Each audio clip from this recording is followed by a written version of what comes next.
Mais que fait Samsung? J'exagère un petit peu le ton, mais c'est un peu la question que je me suis posée en découvrant les Galaxy Tab S10 FE et Galaxy Tab S10 FE+. Oui, les noms sont longs. Ce sont deux nouvelles tablettes Android haut de gamme, mais pas trop, et comme à chaque fois avec des tablettes Android, on peut se demander qu'est-ce que ça vaut face à un iPad. Parce qu'on va pas se mentir, sur le marché des tablettes, Apple domine largement le game. Là, je regarde un rapport de Canalys qui nous dit qu'en 2024, Apple, c'était 38,6% du marché des tablettes et en deuxième, Samsung est loin derrière à 18,8%. Donc Samsung, c'est bien, ils sont numéro 2 du marché, mais quand même très loin derrière. Donc quand ils sortent une tablette, forcément, faut qu'il y ait un argument face aux iPads.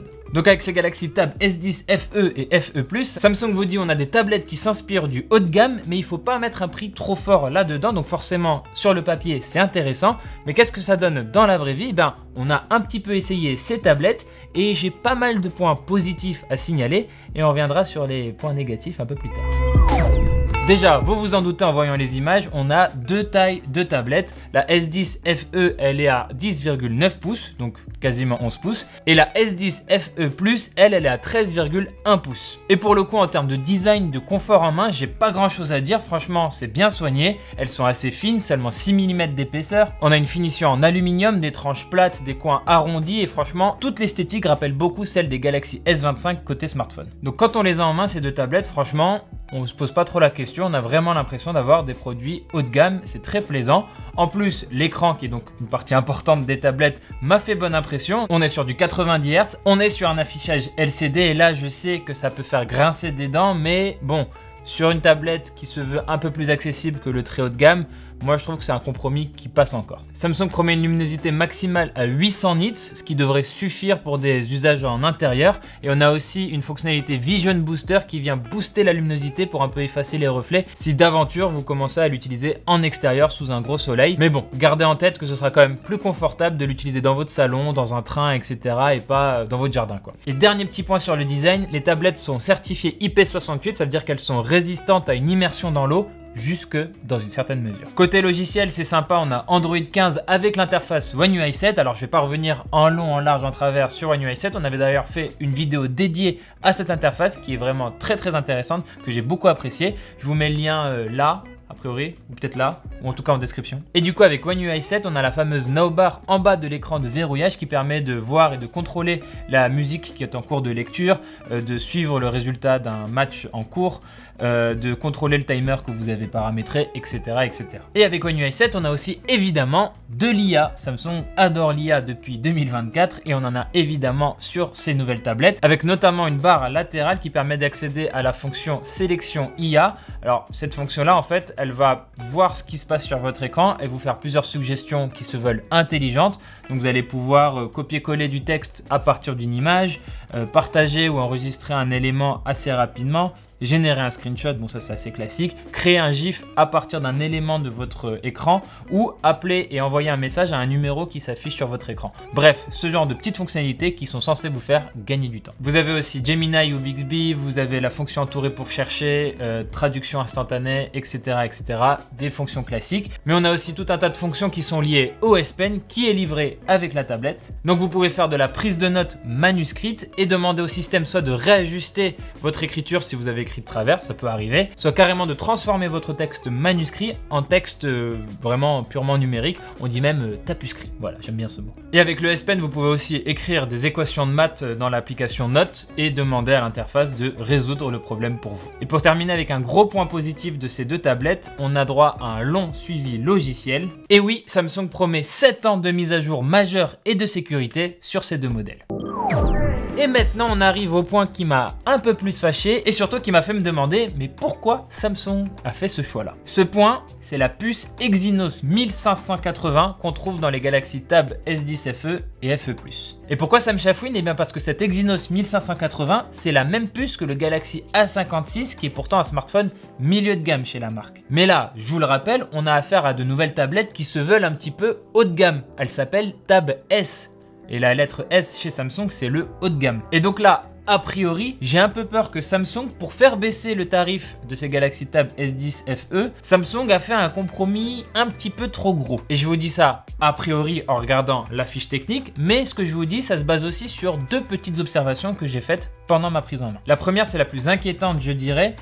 C'est que pendant ma prise en main, il y avait quand même pas mal de ralentissements. Ça m'est arrivé à plusieurs reprises que des interactions assez simples sur l'interface prennent plusieurs secondes, pour se déclencher. Je vous parle même pas de fonctions IA qui peuvent être gourmandes en ressources, mais vraiment juste ouvrir une application, accéder à un menu ou à un paramètre en particulier, avant que l'écran correspondant s'affiche, ouais, des fois ça traînait quoi. Et ça m'est arrivé aussi à une ou deux reprises que l'écran ne réponde même pas et que j'appuie 1, 2, 3 fois sur un bouton avant que l'action se déclenche.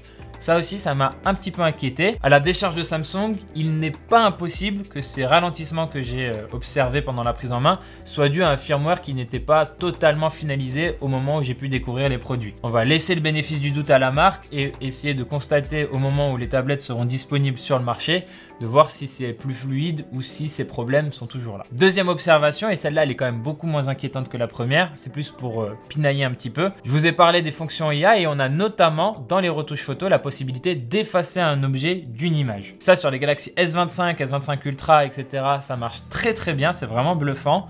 Sur une Galaxy Tab S10 FE, on est quand même beaucoup plus proche vraiment d'un Galaxy A56 milieu de gamme et le résultat il est discutable, j'ai envie de dire, il n'est pas parfait. C'est pas très grave en soi, mais ça permet juste de rappeler que ces tablettes, même si elles se disent inspirées du premium, on est quand même un peu plus proche du milieu de gamme, en tout cas sur certains aspects. Pour les autres caractéristiques à retenir, sachez qu'on a une batterie de 8000 mAh sur la Tab S10 FE et de 90 mAh sur la S10 FE+, à chaque fois avec une charge rapide allant jusqu'à 25 watts maximum. Et pour celles et ceux que ça intéresse sur une tablette, le capteur photo à l'arrière a une définition de 13 mégapixels.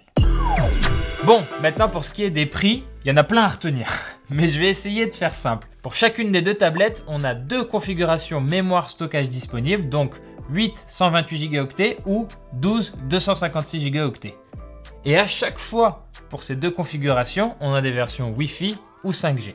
Et tout ça, ça a forcément un impact sur les tarifs.